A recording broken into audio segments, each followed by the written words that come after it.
I would like to now introduce the next session and also a brief profile of the chair so that we will get to know why he is fit to chair the session.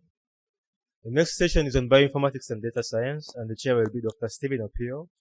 Dr. Stephen is a research scientist at The Ohio State University, an affiliated scientist at Biosciences Eastern and Central Africa, in Nairobi, Kenya, a data scientist and a co-founder of Patira Data Science, Westerville, Ohio, a visiting scientist at the University of Sacred Heart, Gulu, a consultant for Noya District in Uganda, in reducing gender-based violence using real-time data, a core team member of SynBio Africa, Kampala, and a co-founder of Mukele, an African synthetic biology innovation startup.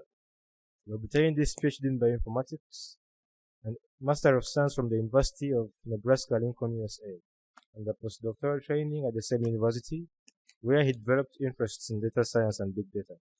His area of synthetic biology is the application of artificial intelligence and computational modeling in building predictive models of the complex genetic networks that determine function of living cells. He lectures and gives workshops in statistics, bioinformatics, metabolomics, proteomics, genomics, metagenomics, and data science. Dr. Stephen Opio has many years of experience in data mining, analytics, big data, and crowdsourcing. And Dr. Stephen will be the chair of the next session on bioinformatics and data science. Ladies and gentlemen, join me in welcoming Dr. Stephen to take over.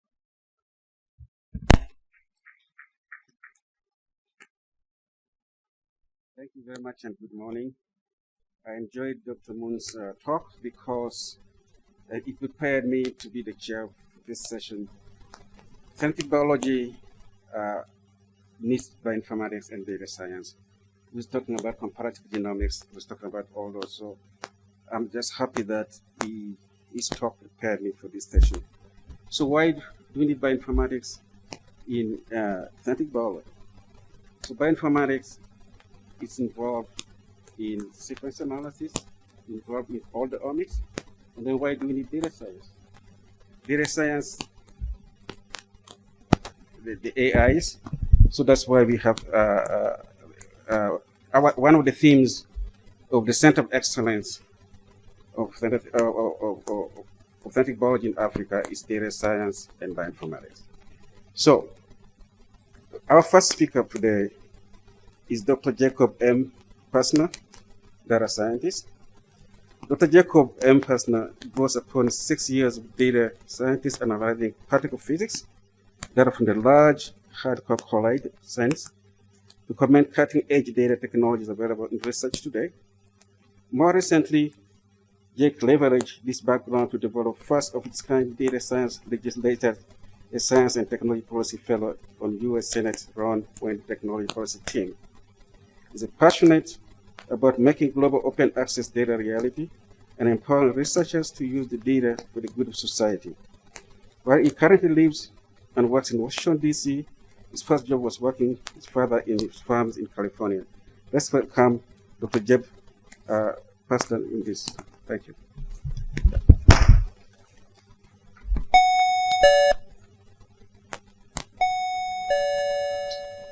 Hello, and thank you for welcoming today. I'm very excited to present to this esteemed colleagues in this group. I've already been inspired by the talks that have been given this morning. I will say that with that introduction, I come from a background in particle physics, where we use advanced data science on petabytes of data to analyze very complex phenomena that uses machine learning, artificial intelligence, and statistics. However, more recently, as mentioned, I worked on the technology policy team of Senator Ron Wyden, where I implemented legislation that was along the lines of what I'll be presenting today. I want to make sure that people can see my slides. Can you confirm that? Yes. Thank you very much. So today I'll be presenting my thoughts on securing the African data revolution, a policy-based perspective for this inaugural SynBio African conference. First off, this data revolution for synthetic biology has already been made very clear by Andrew Hessel this morning. The policy thought here is, by focusing on the future of computational-based genomics, Africa can leapfrog into synthetic biology without the need to invest in experimental labs. Now, in order to do this, we need to educate a trained data science workforce. We need to engage with the innovation of genomics and artificial intelligence. We need to collaborate with international groups that are working towards open data and equitable sharing of that data to ensure that benefits are shared with all collaborators. And regulation, which concerns biosafety and the non-proliferation of potential dangerous biological results. This culminates in an idea that I'm calling, for the purposes of this talk, the virtual lab bench. So to train this synthetic data science workforce, the first component is to make sure that people have computers in their hands. An organization that I was learned about is Kente Connect in Africa that makes sure that young children can actually have access to computers. This was important in my life. The first computer was given to me when I was around 12 years old by my godfather. It allowed me to understand data science and to begin on this path that I'm now in. iGEM has already been discussed too and is important for training people in terms of genetic engineering. Professional workforce training will happen at places like the African Institute for Mathematical Sciences, which looks to find the next Einstein and train them in these important techniques. The African Computational Genomics Group will allow for the collection of this data that will crucially allow the African groups to engage with open data. The ICT policy research groups will also be important for instrumenting all of these changes in the various countries and engaging with international colleagues. Genomics and artificial intelligence is the future, as I've mentioned, and as Andrew Hessel was talking about. The policy thought here is that artificial intelligence is only as good as the data and metadata that's provided. So we'll have to be concerned about the bias and make sure that there is no, that the government is aware and accountable to this bias.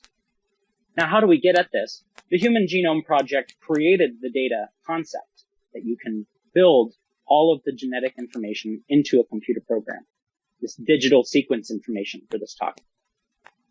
Through open source machine learning software, such as the GenoML that I have at the bottom of the screen, you can create innovative research. This has already been discussed. The ability to annotate the genome, to turn an electronic health record into a genetic diagnosis, to go between genotypes and phenotypes is an incredible power. However, in order to understand and use this power, we must have good data standards. This is not something that's very exciting, I guess, but it is very important to be able to have good data in order to make sure that your machine learning and artificial intelligence are successful. So African researchers must engage to ensure that data standard policies are consensus driven and create value for their community of practice. They need to say what's important to them. This also means using fair data principles, making sure that the information is findable, that it's accessible, that it's interoperable between different colleagues and reusable between different projects. This means that you need to take good notes about what your data includes and make sure that that is uploaded to a local place where everyone can understand it. Groups like the Global Alliance for Genomics and Health are trying to accomplish these missions, and these groups will be important. Now, I can't help but say, whenever you say, let's make standards, what that means is that you're just creating another standard that other people have. So this comic at the bottom, you go from 14 competing standards to 15. This means that you must have consensus to work together. Moving on to open data and equitable sharing. It's incredibly important that African leadership, in studying the incredible genetic diversity of the countries of this continent, are included in benefiting from this resource. As you can see, and has been spoken about, the human genetic diversity of Africa is immense. But unfortunately, the genome-wide association studies only have 2% of the genetic population included being African. This also means that groups doing genomic research and studies in Africa have a huge amount of wealth, resources to learn from. But it's important that these be shared and that they protect their interests in these resources, while also making sure that they're open and available for worldwide research.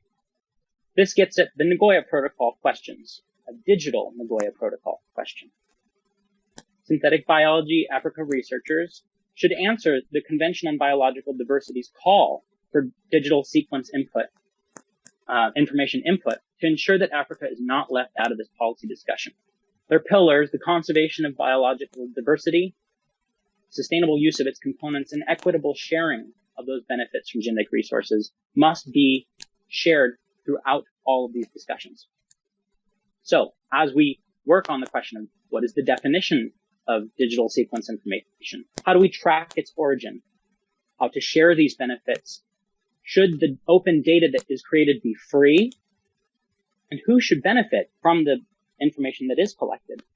It's important for the people who collect this information to engage in these discussions, which are ongoing right now in the Convention on Biological Diversity. Moving on to protecting this private data with cryptography.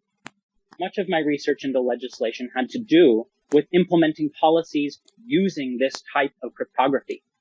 However, policymakers will need support from experts to understand how cryptography can protect the privacy and intellectual property of this digital sequence information.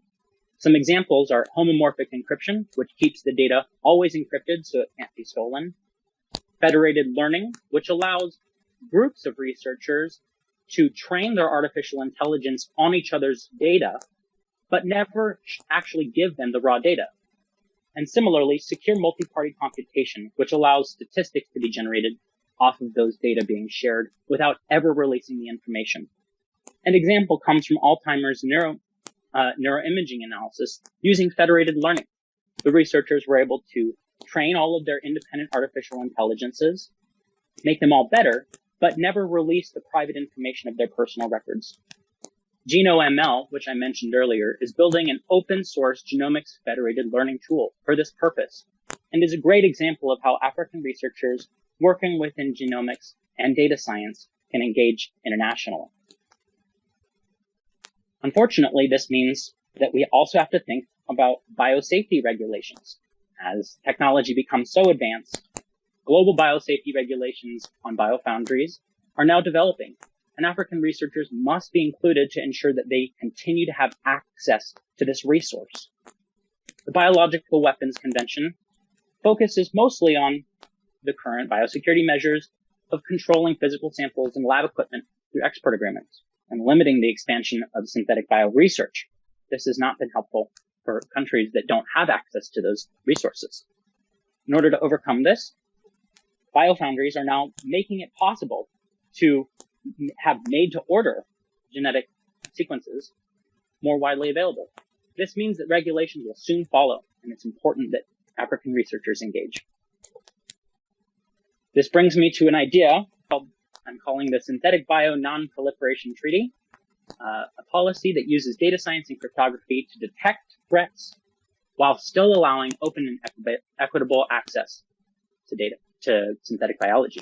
Similar to the Non-Proliferation, Disarmament, and Peaceful Use of Nuclear Energy of the Nuclear Non-Proliferation Treaty, this SynBio Treaty would use synthetic regulated pathogen databases at biofoundries to prevent the creation of bioweapons, reduce the risk of bioweapons by conducting SynBio research with digital sequence information models in silico or inside of computers, and implement equitable access, open access, using cryptography and data science techniques. These groups at the bottom, Global Biofoundries Alliance, National Nuclear Threat Initiative, and International Gene Synthesis Consortium, will be important for these types of ideas, and spreading these ideas through the multiple countries that will be involved. This brings me to my conclusion, the virtual lab bench. Again, by focusing on this future of computational-based genomics, Africa can leapfrog without having to invest into the expensive experimental labs. With this virtual lab bench, open data access, developing cutting-edge research methods, and enjoying equitable benefits is within the grasp of every researcher in Africa, and everyone who is taught to use a computer will be able to benefit together. This can all be done with comparatively low startup costs and with reduced concerns over threats by conducting the research in silico. However, in order to secure this future, and I can't emphasize this enough, researchers like you must become policy advocates, both locally, getting school kids computers, and internationally by engaging with these protocols and international standards organizations to make sure that their voices are heard. And that concludes the end of my slides. I'm not sure if I've gone over time, but if there are any questions, I'd be very happy to talk. I'll also just say, I put my email here and I'll drop it in the chat. If you have any questions about these ideas or are interested in trying to engage with policy, I'm always happy to talk about this stuff. Thank you so very much to everyone for having me here and for inviting me to give this important talk. I'm excited to hear everyone else's speak today. Thank you.